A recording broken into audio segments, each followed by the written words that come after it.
Hello friends, দেখো আমরা আজকে রানী রাসমণি ঘাটে এসেছি। আর এখানকার লুকটা তোমরা খালি দেখো, কি সুন্দর লাগছে। দেখো দেখো কি সুন্দর অপূর্ব দেখতে লাগছে। গঙ্গার পাড়ে কেমন লাগছে পুরো পরিবেশটা, শান্ত নিরিবিলি পরিবেশ। বাচ্চারা সব চান করছে, কি ভালো লাগছে গঙ্গার এরকম জলে চান করতে। দেখো কি সুন্দর লাগছে, সেই লাগছে সেই পুরো। আমি আর ছেলে যে এসেছি বন্ধুরা, আরও সবাই আছে বাড়ির তার ওপর দিকে আছে। সবাই মিলে আজকে একটু ঘুরতে এসেছি এখানে, প্রায় আসি আমরা। তো চলো তোমাদেরকে এখানকার মন্দিরগুলো দেখাই। দেখছো কি সুন্দর মন্দিরগুলো, এখানে ভিতরটা তো আরও সুন্দর। তোমরা যারা যারা এখানে এসো তারা জানো সত্যি কত সুন্দর এটা। এই হচ্ছে আমাদের রানী রাসমণি ঘাটের কল্পতরু মন্দির মায়ের।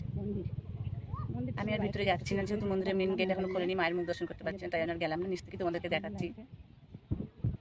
দেখো তোমরা এখানকার আশেপাশের পরিবেশটা খালি দেখো, কি সুন্দর। প্রচুর মানুষ এখানে আসে মায়ের দর্শন করতে, এখানে সিনারিটা উপভোগ করতে।